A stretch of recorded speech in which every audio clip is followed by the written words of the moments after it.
I just didn't like it. What? Okay, the game isn't bad. It's not bad. It's not bad. It's just me. It's me. I'm the problem here, okay? I'm the problem. The game isn't bad.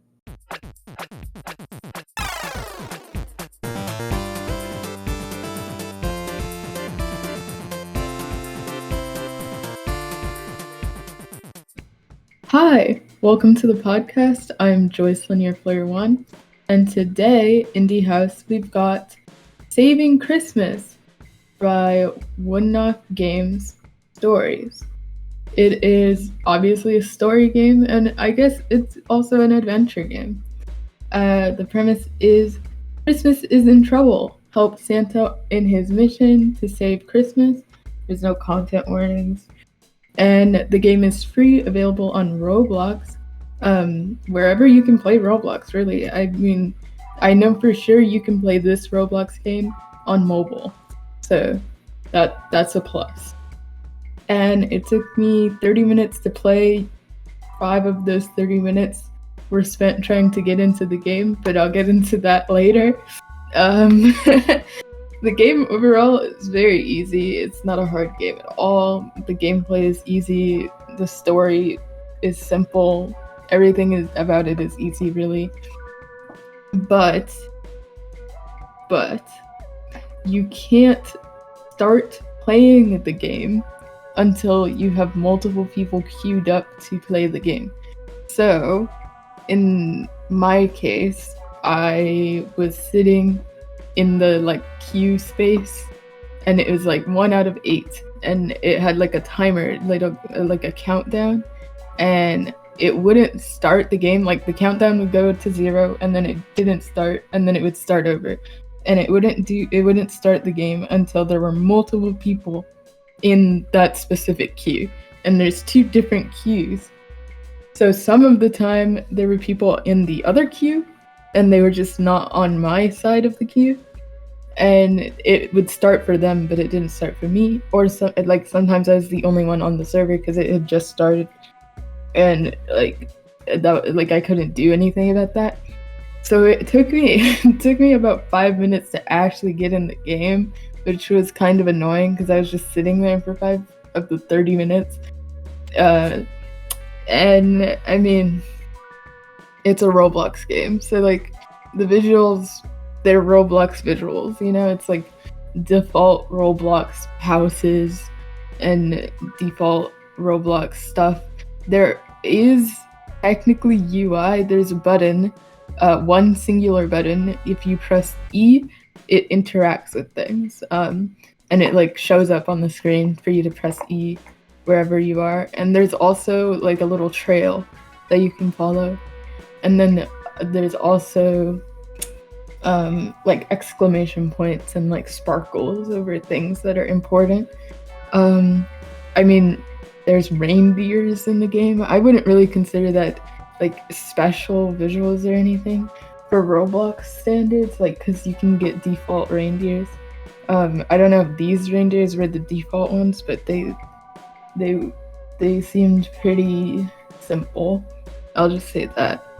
There also was no music. There was no music throughout the entire game. There was no music in the waiting area.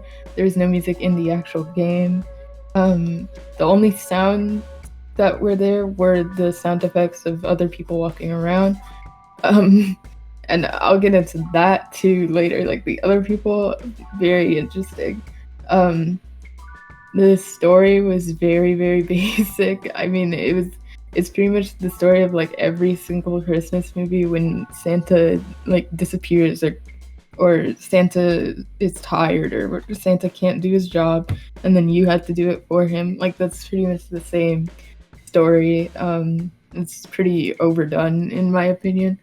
It seems like there could have been a more creative story, because I mean, pretty much the story of the game is every single Christmas movie ever. And so, I mean, it's man, it's not really creative at all, is it? But I feel like I'm ragging on this game too much. So I'm gonna start with my least favorite thing. and then I'm gonna go to my favorite thing. Okay, I think that makes sense, right? If I if I just keep bragging on it now, then I can actually talk about what I liked about the game last, and that'll be the last thing you hear. So my least favorite, I have 3 bullet points for this. Usually I only have 1. Um, I'm being so mean right now. Why am I being so mean? Look, this game isn't that bad, okay? It's not that bad. I just didn't like it. What? Okay, the game isn't bad. It's not bad. It's not bad. It's just me. It's me. I'm the problem here, okay? I'm the problem. The game isn't bad. The game was boring. And I guess everyone left me in the game. So like what I was saying before about how you can't start the game by yourself. If everyone leaves you in the game, like they get bored and they leave the game, then you have to continue playing the game that is meant for multiple people by yourself. And also, one of my other least favorites was that it took 5 minutes to actually get to playing the game.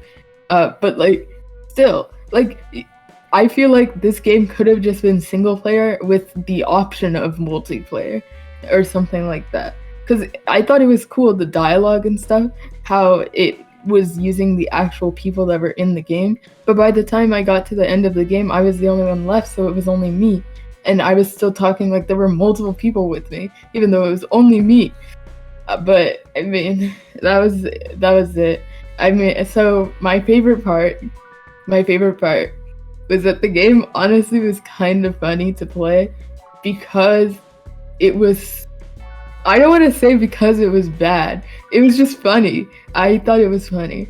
But like, you know, I mean. So I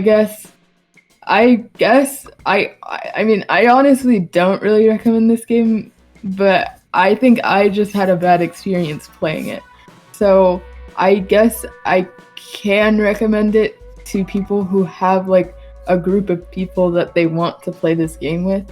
Like if you really want to play a game together and you don't really care if it's good or bad, and you just kind of want to have fun with a group of friends, and you're going to be in like a call together or you're going to be in the same room, then yeah, I recommend playing this game. That could be fun.